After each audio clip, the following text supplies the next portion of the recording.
Hello everyone, welcome back. I'm Colin from Illusion Outdoors. Today we're looking at a pretty cool product here. Just kind of doing a rough overview of it. I haven't had too much time to really get into in depth with it, so I don't want to really do a full review, but I'd like to show it off a little bit. It is very impressive, very unique in my opinion. So today we're looking at the Artisan Cutlery Tactical Knife Sea Snake is what it's called, at least on the posting on Amazon, and that is where I acquired this one.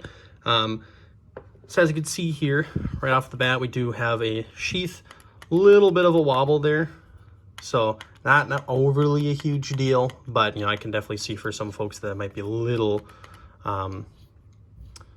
perhaps annoying or a touch obnoxious, but overall not too bad.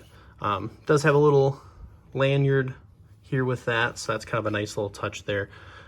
No clips, which is kind of a bummer for me just because I like the type that you can kind of clip it onto your belt or something, but not an overly big deal. But so here, I'll pull it out for you here. You can kind of tell the shape.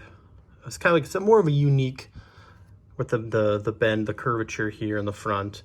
So we do have that little choke up point there, so that's kind of a nice touch. Overall, a nice knife. Does have the nice black on black here.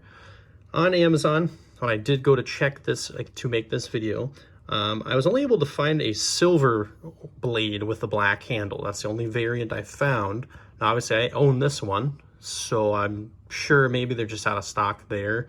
But again, looking around, I also noticed, or found in the pictures for the posting on Amazon, that there was a silver with a green handle and then silver with tan handle as well. So there are some other options.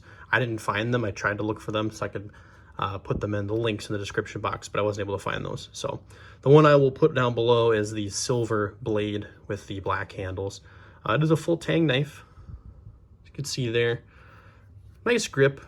I do have some smaller hands, so for me this is a nice grip feeling, but I do for larger hands, maybe a little uncomfortable, a little small, but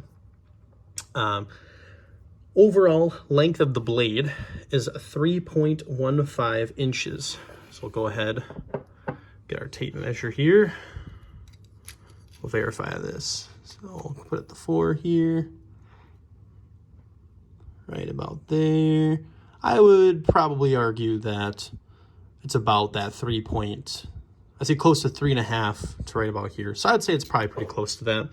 The overall length is 6.78 inches. So we'll go to the 7 here. Try to line this up the best I can. And I would argue it's probably almost closer to the 7 mark. But again, pretty close within those ranges there. The handle material is a G10. And the blade steel is what the Artisan Cutlery calls their new proprietary steel, AR RPM 9. So that is the steel on this knife here. I did see, because I said currently checking, it is going for $39.99 on Amazon. So not too bad of a price there. Overall, though, like I said, just brief overview of this knife. It is nice. It's a nice, comfortable feel. The handles are a nice, firm, nice grip, good quality there. Oh, it looks like I cut myself open a little bit there. Oops. But overall, a nice knife there. With that being said, I will go ahead and test this knife out some more, just kind of get a rough feel for it before I do more of a real in-depth review of what I think of it. But initially, I'm liking what I see. Again, the only little gripe I have so far is just a little bit loose of a rattle here in the sheath. But that being said, thank you all for watching. As always, this was Colin from Illusion Outdoors, where the outdoors is anything but.